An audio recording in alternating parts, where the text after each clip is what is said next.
cette vidéo, je vais vous donner donc une première approche des différentes étapes nécessaires à la création d'entreprise. Ainsi, vous serez déjà préparé psychologiquement à ce que vous allez devoir faire, mais aussi pouvoir commencer à baliser votre parcours de créateur dans un espace-temps de telle sorte que vous fixiez un timing précis des tâches que vous devez accomplir pour y parvenir. Le plus difficile, je crois, pour la création d'entreprise est de commencer à s'éparpiller, de ne pas savoir par où commencer et acquérir les bases fondamentales pour créer, démarrer son entreprise est tout l'enjeu de notre programme Parcours de l'entrepreneur. Évaluer la faisabilité, la viabilité de votre projet de création d'entreprise. Appréhender les problématiques financières, mais aussi comptables, marketing, de développement commercial et de gestion pour maximiser vos chances de réussir. Alors, par quelles étapes devons-nous passer pour créer son entreprise ? Première étape, valider votre idée. Il existe une multitude d'idées de projets. Il peut s'agir d'activités déjà existantes ou de concepts totalement innovants.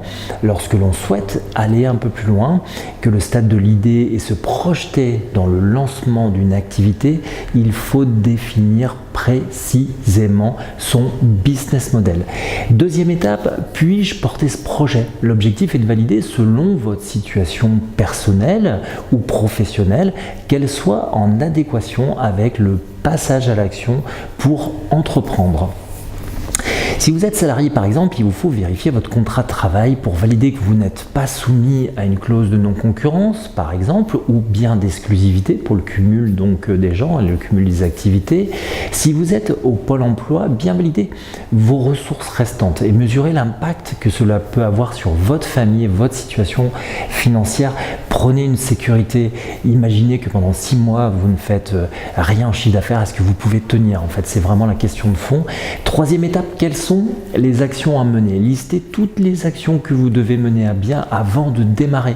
Vous pouvez vous rendre par exemple à la CCI, qui est la Chambre de commerce et d'industrie, ou la Chambre des métiers, selon les cas. La priorité étant de réaliser un business model.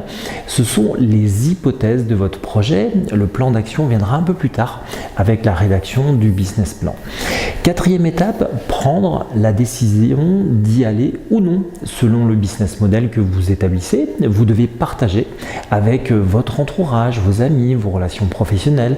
Vous pouvez le soumettre également à votre banquier, mais aussi sur une plateforme de crowdfunding.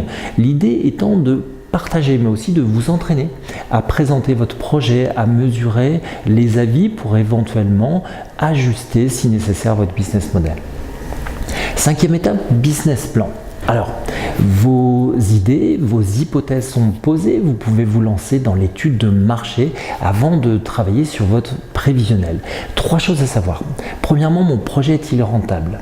En second lieu, quel est mon besoin en financement pour lancer l'activité ? Et enfin, à quel moment je gagne de l'argent et est-ce compatible avec ma situation actuelle ?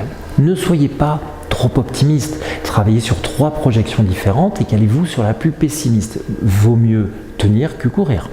Si vous validez celui-ci, il est temps alors de chercher une banque, les fournisseurs avec qui vous allez travailler, les assurances nécessaires pour couvrir votre activité, mais aussi vous-même. Je pense à la RC professionnelle ou bien la décennale si vous êtes un artisan, la mutuelle TNS pour votre santé, mais aussi la prévoyance en cas d'accident du travail qui est vraiment obligatoire pour les professions libérales. C'est un suicide de ne pas la prendre. Imaginez demain vous avez un cabinet médical, votre patientèle, vous ne pouvez plus la gérer, qu'est-ce qui se passe ? La recherche des aides et subventions pour la création. Alors, à quoi ai-je droit ? Il y a une multitude d'aides selon votre situation actuelle disponible. 6e étape, je boucle mon budget de combien j'ai besoin pour démarrer et quels sont mes apports personnels, love money, ce sont donc vos amis, votre entourage, les investisseurs via plateforme collaborative ou bien tout simplement le banquier. Pour les business angels, on vous conseille peut-être d'attendre un peu que vous puissiez acquérir vos premiers clients, ce sera plus facile à les convaincre.